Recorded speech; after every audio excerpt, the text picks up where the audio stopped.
Veronica presents the AI Repertory Theatre's production of Dan Turner, Hollywood Detective in Bullet from Nowhere by Robert Leslie Bellum.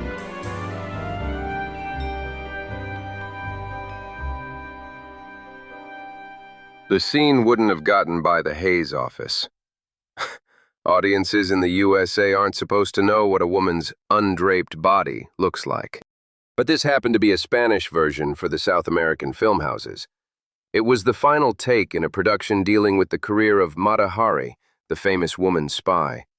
The scene was to depict her death before a firing squad, and my friend Billy Blackwood, the director, had invited me over to the studio to see it made. You'll get a boot out of it, Turner. Lola Martinez, who plays Mata Hari, displays her epidermis in no uncertain terms. And Lola's epidermis is worth looking at. So there I was on soundstage A on the Altamount lot. The set represented a shell-scarred courtyard somewhere in France. There was a crumbling, bullet-pocked wall in the foreground. Billy Blackwood sat on a folding chair in front of me. Two big, hooded, soundproof cameras flanked him on his left. Lee Riley, the red-haired cameraman, fiddled with his lenses as he stood at his station between the cameras. An assistant adjusted twin microphones overhead. Okay, final rehearsal. Let's go. The lights dimmed down. It was supposed to be a night scene. Out into camera range marched a squad of 6 extras uniformed as French poilus. Then, accompanied by a uniformed officer and a priest, Lola Martinez stumbled forward. Despite the all-engulfing folds of a somber black cloak, I could see that she was damned attractive. Her dark hair streamed backward over her shoulders, and her puss was pale, agonized in the dim light. She stepped before that bullet-pocked wall. The priest mumbled a few words, retired to the sidelines. The officer raised his sword. Lola Martinez, with a dramatic gesture, threw off her black cloak. I gasped. Her ivory thighs and rounded hips seemed sculptured out of living marble. The officer dropped his sword. The poilu of the firing squad pulled the triggers of their rifles. Hammers clicked down on empty firing chambers. Lola Martinez swayed. Her hand went to her breast, crushed a thin glass capsule of red stain over her heart. Slowly she sagged to the ground, with crimson streaming down over her bosom. Swell. We'll shoot it just like that. Lola arose, covered her charms with the black cloak. She strolled over to the side of the soundstage, where a brunette maid washed away that crimson stain. I watched the operation, wondered if I might get a job as Lola's maid. If there were many chances to work on her the way the maid was doing, I'd like it better than being a Hollywood private dick. The extras of the firing squad were handed blank cartridges. They loaded their rifles. The Martinez Wren was given a new glass capsule full of red stain. All ready? Okay. Quiet, everybody. This is a picture. The cameras started whirring. I watched the whole scene reenacted before my eyes. Lola stood before the bullet-scarred wall. She threw off her black cloak. Once more, I drew a sharp breath of admiration at her perfect beauty. The officer dropped his sword. A sharp volley rang out from the rifles of the firing squad. Lola's hand went to her breast. She staggered. Crimson welled over her heart. She slumped down in a crumpled heap. I noticed something. That red glass capsule was still in Lola's hand. Unbroken. I leaped to my feet. "What the hell?" Billy Blackwood turned and stared at me. I plunged past him. I went to my knees beside Lola Martinez's lovely, unclad form. I stared. Crimson trickled over white, rounded contours, but it wasn't red stain. It was blood. Lola had been shot through the heart, right before my very glimbs. I felt a hand on my shoulder. Somebody yanked me backward off balance. It was Billy Blackwood. He was raging. Damn you to hell, Turner. You've ruined the scene. Ruined hell. This girl's been browned. Blackwood took a backward step, as though I'd slugged him on the trumpet. Then he launched himself at Lola's corpse. He stared at the round red hole. God in heaven. I whirled, faced Lee Riley, the cameraman. Beat it to the nearest telephone and call police headquarters. Ask for Dave Donaldson of the homicide squad. Tell him to flag his diapers out here. Then I whipped out the .38 automatic I always carry in a shoulder holster. I faced the white-featured group of 6 extras who had comprised the firing squad. One of you birds shot Miss Martinez. The first one among you who tries to get away gets a lead pill in his tripes." A trembling property man came toward me. Mister, I swear I gave them all blank cartridges. "I know you did. I saw you. But one of these eggs substituted a real bullet." Then I turned. I was just in time to see one of the extras leap forward and kneel by Lola's slumped form. Tears streamed down his swarthy face, openly, unashamed. Lola, I loved you so much. Then he lapsed into soft, whispering Spanish. I grabbed him, jerked him to his feet. "What the hell's the idea? Get back over there with the others." Then he did something that almost caught me flat-footed. He stared at the 5 remaining poilus for a single, glaring instant. Which of you killed her? He rasped, almost hysterically. Then he made a dive for my automatic, tried to wrench it out of my hand. Por Dios, I'll kill all 5 of them. Then I'll know I got the right one. I slugged him on the button with my right duke. I had to. He was dangerous, a raving madman for the moment. My knuckles smashed into his puss. He went down, stayed down. I swept the 5 other extras with the muzzle of my gat. They were scared plenty. I noticed Billy Blackwood. His map was greenish-gray, and he looked about ready to heave his cookies. He gulped to arrest the retching movement of his belly. I felt sorry for him. I set fire to a gasper, waited. It seemed hours before Dave Donaldson arrived. It was probably not more than 15 minutes. Dave bounced out upon the soundstage with a couple of flat feet at his heels. He saw the brunette doll's body, and his jaw jutted. Then he noticed the uniformed poilu stretched at my feet. For cripe's sake, 2 of them. I thought only one had been bumped off. There was only one, Dave. I had to smack this guy silly to keep him from running amok. One of these 6 extras shot Lola Martinez. Better take all of them downtown for questioning. Thanks, Turner. You're a damned handy guy to have around. He leaned forward and dragged the swarthy-faced poilu to his feet. The man opened his eyes groggily. Donaldson cuffed him forward, herded the other extras off the stage. He left a blue coat behind to guard the defunct Jane's remainders until the stiff wagon came for it. I turned to Blackwood. "Sorry this had to happen, Billy." He stared at me dully. This wrecks my picture. He whispered harshly. I handed him my flask, gave him a snort of VAT 69. Then I left. I drove to my office and took care of some correspondence.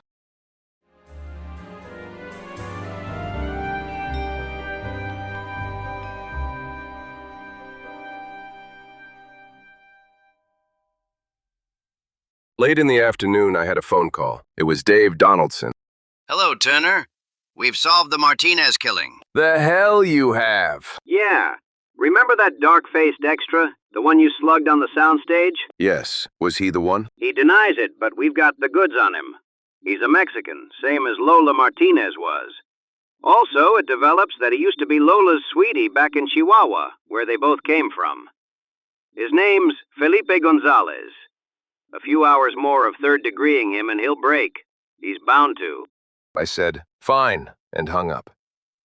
There wasn't anything else doing around my office, so I closed up and went home to my apartment. Just as I was sticking the key in my door, I felt a hand on my arm. Somebody had crept up behind me in the hallway without my hearing the approaching footsteps.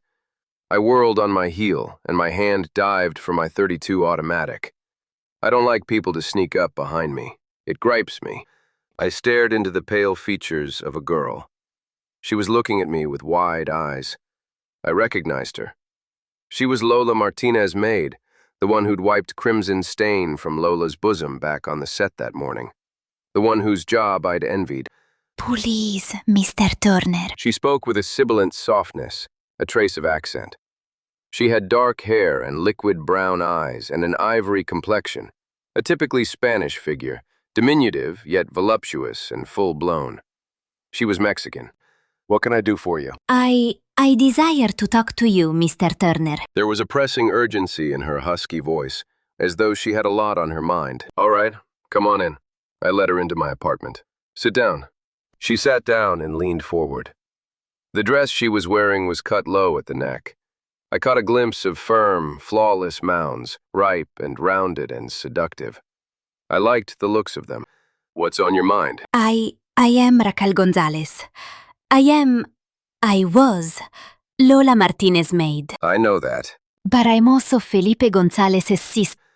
I stared at her. Felipe Gonzalez? The extra man who drilled Lola? She clutched at my arm, pressed herself against me. I could feel the firm resilience of her flesh through the thin cloth of her dress. Her heart was throbbing wildly. My own ticker skipped a beat at the soft, fragrant femininity against me. Felipe did not shoot Lola. We were all friends together in Mexico. When Lola became a star, she brought me here as her maid. She managed to get Felipe extra work so that we could all three be together. Felipe had no cause to kill Lola. She was good to him, and to me. Wasn't he her sweetheart in the old days, back in Chihuahua? No. They were just friends. And now the newspapers say Felipe has been arrested for the crime. Tears welled into her liquid peepers. You must do something to save him, Mr. Turner. There's nothing I can do, my dear. He needs a shyster, not a snoop. But only the great Dan Turner can discover who actually killed Lola. I was flattered. Also, Raquel Gonzalez's nearness began to do things to my veins and arteries. I patted her, and she quivered against me in a way that gave me ideas. How can you afford my fee? She looked at me, then she pushed herself out of my arms. I haven't much money, but... And then her hands flew to the neck of her dress. She yanked. I heard a ripping, tearing sound, and she tore the frock open from neck to New Jersey. I put the startled focus on her. She was wearing nothing under the frock except a thin pair of step-ins and a wisp of brassiere, and her body was a symphony in feminine curves. Her breastworks were firm and full and erect. Her body possessed a voluptuous maturity that left me gasping like a gaffed shark. I stared into her hot Latin glims. They were challenging and inviting and full of promise. Ordinarily, I don't work on a case unless I know there's a stack of cabbage in it for me. But on the other hand, Raquel Gonzalez was one of the most exquisite cupcakes I'd ever gandered. And after all, I'm as human as the next guy. I swept her into my arms. She fused herself against me, opened her red lips for my kiss. I felt hot flashes charging my batteries. After a while, I said, "Okay, Raquel, I'll do what I can for your brother, but I'm not promising much. I think the cards are stacked against him." She looked up at me. You will save him, mi corazón. I know you will. I'll do my best. But after she had left my apartment stash, I wondered what in hell had made me promise to do anything at all. If ever there was an open and shut case against a guy, it was this one against Felipe Gonzalez. But I'd promised his Pashi sister I'd do something, and it was up to me to keep my word. I poured myself a stiff jorum of VAT 69 and sat down to think things over. Frankly, I didn't know where to start. I was up against a blank wall. I smoked about 10 gaspers, killed nearly a whole fifth of scotch before I finally got a hunch. It wasn't much of an idea, but at least it might prove to be a starting point. I went downstairs, got into my jalopy. I drove out toward Beverly Hills and stopped before the house where Millie Wagner lived.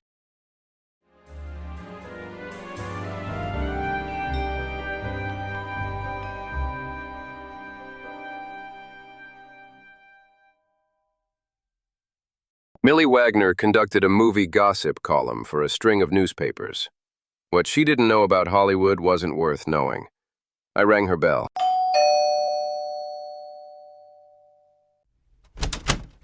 Millie opened the door herself. She was tall and willowy and blonde, and her curves were in exactly the right places. When she saw me, she opened her big blue eyes. Well, hello, Sherlock.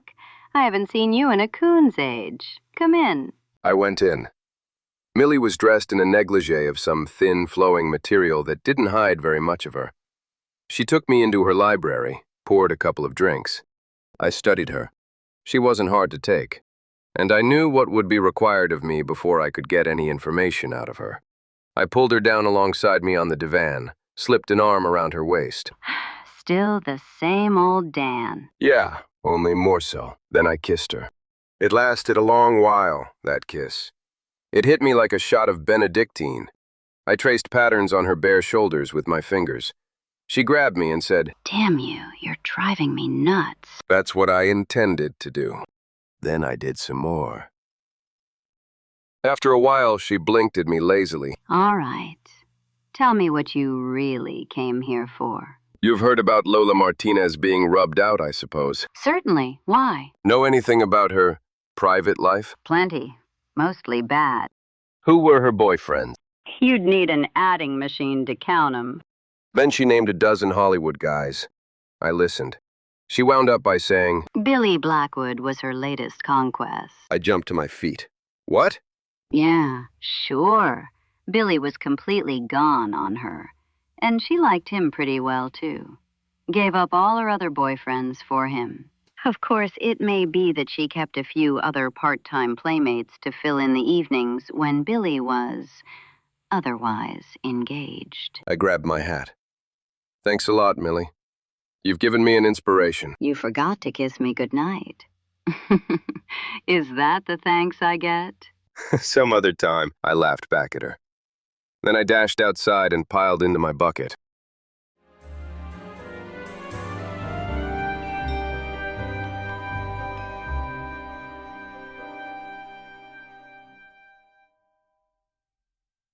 I drove to the nearest pay station telephone, dropped a nickel in the slot, dialed Billy Blackwood's number. Blackwood answered the phone. Hello, Billy. This is Dan Turner. I wondered if you'd do me a favor. His voice sounded hollow and toneless. If I can. I want you to go to the Altamount studio with me. I want to have a look at the rushes of that scene in which Lola Martinez was shot. Blackwood choked. I'm sorry, Dan, but, well, I don't want to have to watch that scene again. Good God, I can't drive it away from my mind as it is. I know how you must feel, but it's quite important. Why is it important? The police have caught the man who killed her? I'm not so sure of that. That's why I want to see those rushes. He hesitated. All right. Stop by my house and we'll go to the studio together. I hung up. I felt sorry for Blackwood. If he'd really been in love with Lola Martinez, it was going to be tough for him to sit and watch the reenactment of the scene in which she had met her tragic death. But I wanted to see that scene. I wanted to see exactly what the camera had caught the moment Lola died.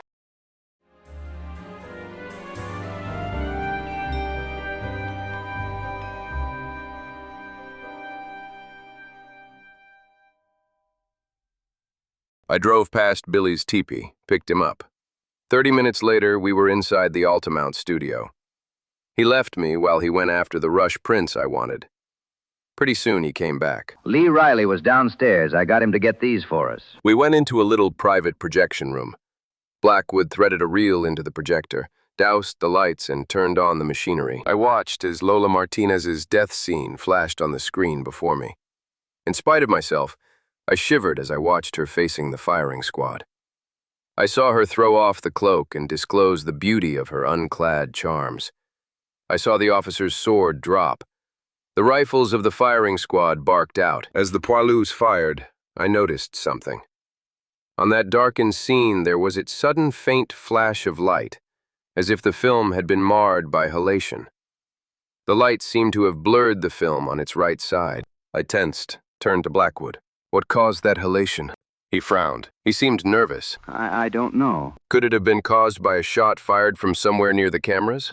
He stared at me. What do you mean? Could it? He shook his head. There wasn't any shot fired from somewhere near the cameras. I shrugged. Okay, it was just an idea of mine. Have you got the same scene as it was taken by the other camera? There were two working, weren't there? Blackwood nodded. Produced a second short reel of film. He slipped it into the projector, started it unwinding. Again, I watched Lola Martinez facing her impending death. Again, the firing squad's rifles barked. And again, there was that faint light blur on the edge of the film, this time on the left edge. I jumped to my feet. Thanks, pal. I've got to go now. Let me have those 2 reels of film, please. He hesitated. What? Maybe it's important, and maybe not. I can't stop to explain just now. I want to have a look at Lola Martinez's body. I snatched the 2 cans of film, dashed out of the tiny projection room. I leaped outside and hurled myself into my coupe. I drove hell for leather to the nearest night owl beanery, plunged into a phone booth, dialed Dave Donaldson. Dave, this is Dan Turner. I've just uncovered something damned important. Important? Regarding what? About the Lola Martinez killing. Has Felipe Gonzalez confessed yet? Dave cursed. The skunk escaped from his cell a half hour ago. I felt as though somebody had kicked me in the kidneys. Good God! Listen, Dave, did your medical examiner probe for the bullet that killed Lola? Yes, but what was the use? She's dead. And we know that the slug must have come from Gonzalez's rifle. But there wasn't any point in examining it for markings from the rifling of Gonzalez's gun, because we don't know which of the 6 rifles he carried. There were 6 men on the firing squad, and all the rifles were mixed up when we took those extras down to jail. You damned fool. Maybe the bullet didn't come from any of those 6 rifles. Maybe it was fired from somewhere else. What? Listen, where is Lola's carcass? He told me it had been removed to an undertaking establishment on La Brea near Wilshire. Meet me there right away. Bring a medical examiner with you. I hung up and dashed back to my heap. I got in, kicked a starter. Then I jammed the throttle all the way down to the floorboards.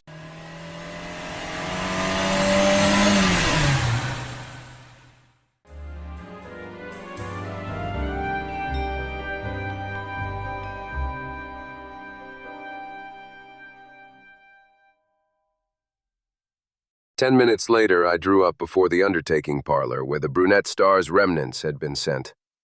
Donaldson wasn't there yet. A night clerk let me in. I flashed my special tin and said, "Where is Lola Martinez's body? I want to see it."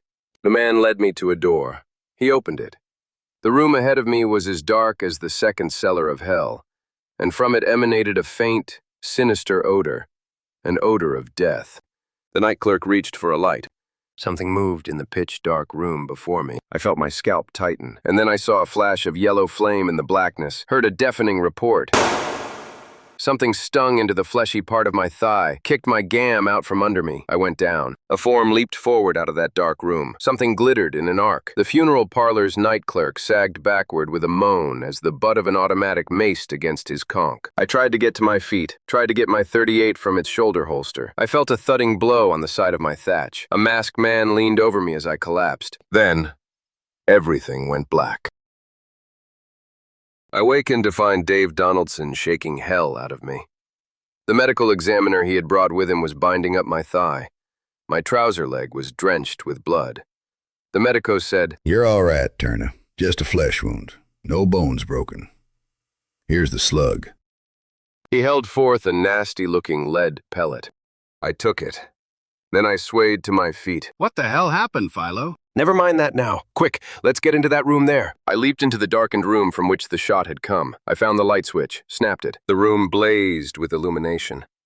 I stared. In the center of the floor, there was an operating table, and on the table lay Lola Martinez's naked, lovely corpse. Only it wasn't lovely anymore. Some sharp apple had slashed into the flesh of her breast with a dull knife, a knife that had left a nauseating, gaping wound. Well, he tried to get it. Donaldson stared at me. Tried to get what? The bullet from her breast. I must have surprised him at his work. That's when he shot me. I felt in my pockets. By God, he got those 2 cans of film too. Meanwhile, the medico had been working over the form of the unconscious undertaker's clerk. Now the man opened his eyes and staggered dizzily to his feet. He looked at me drunkenly. Then his bleary gaze went to the body on the operating table.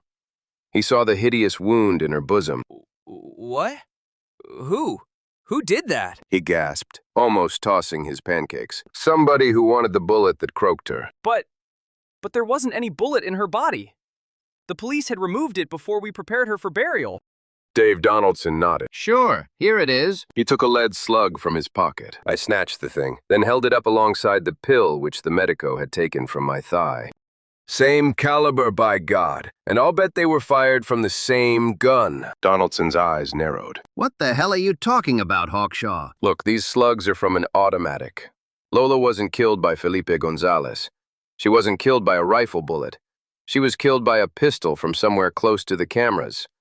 Somebody shot her just as the firing squad cut loose with their volley of blanks. How do you make that out? I had the proof, but now it's gone. I had the films that were made of the scene in which Lola was murdered. Both films showed faint, definite light halations at the edges. The scene was made on a darkened stage. The light halations at the edges of the films proved that the death shot came from near the camera lenses, so near that the flash of the shot fogged the picture. I grabbed at Dave's arm. Come on, let's go. I've got an idea we may still catch the guy that did this. I dragged him out to my bucket, let him drive. My thigh was giving me fits. Step on it, out to Billy Blackwood's house.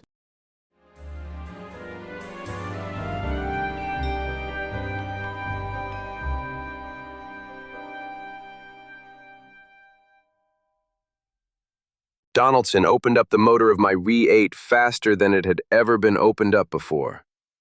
As he drove, he talked. You're sure it wasn't Gonzalez? Remember, he's escaped from jail.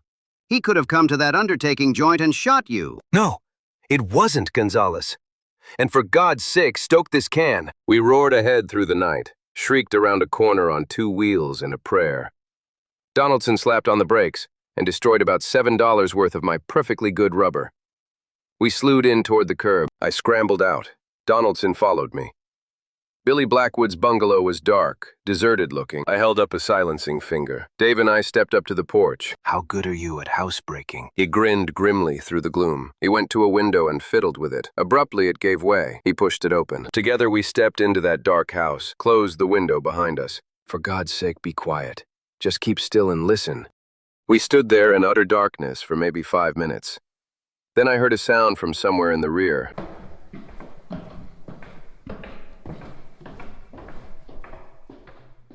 Somebody had entered from the kitchen. I heard footsteps coming forward through the hall. I peered out, saw the gleam of a muffled flashlight. A dark figure stopped before a door, opened it. I crept forward with Donaldson trailing me. I reached the door of the room into which that dark figure had vanished. I looked in. A man was standing by a bureau. The room was a bedroom. The man was masked. He was opening a drawer. He was putting 2 film cans into the drawer. 2 film cans. And an automatic. I flicked on the lights. Okay, hoist 'em high, Mr. Lee Riley. The red-haired cameraman whirled. His face went gray. I grinned at him, fished out a gasper, set it afire. You're under arrest for the murder of Lola Martinez and for shooting me in the leg. I blew out a lungful of smoke. You damned lousy snooping... You can't prove a damned thing. Yes, I can. In the first place, Lola Martinez had been your sweetie. Millie Wagner told me so, named you among a dozen others. But Lola gave you the gate when she took up with Billy Blackwood. So you figured to kill Lola and plant the crime on Blackwood, thus getting revenge on both of them at the same time. That's why you're here now. You did exactly as I figured you'd do. As soon as you shot me there in that undertaking parlor, you came here to plant your gun in those films you stole from me. You knew they'd be evidence enough to fry Blackwood. Dave Donaldson looked at me. How did you guess? As soon as Millie Wagner named Lee Riley as one of Lola Martinez's discarded lovers, I got an idea. I went down to the Altamount studio and had those rushes run off. The scene showing Lola's death. As I told you, the films showed light halations at the edges. But here's the point. One film was fogged on the right edge, while the other was fogged on the left, which meant that the shot was fired from between the 2 cameras. There was just one man who had been standing between the cameras when Lola was shot. That man was Lee Riley. Well, I'll be damned. Then the Mexican, Felipe Gonzalez, was innocent? I nodded. It was just tough luck, his being there on that set. Tonight, when I had Blackwood run off those films for me, Lee Riley was in the studio. He must have overheard me when I suggested to Blackwood that the shot might have been fired from alongside the cameras. Riley got scared. He went at once to the undertakers, tried to recover the bullet from Lola's breast. It was the one bit of evidence that would convict him. He didn't find the bullet. And then I surprised him. He shot me, and then came here to plant his false evidence against Blackwood. We hope you enjoyed AIRT's production of Dan Turner, Hollywood Detective, in Bullet from Nowhere. Follow and subscribe to get early access to all of Dan Turner's cases. For even more stories, visit veronicapresents.com. You can help us grow our audience by rating and reviewing this show. Thanks for listening.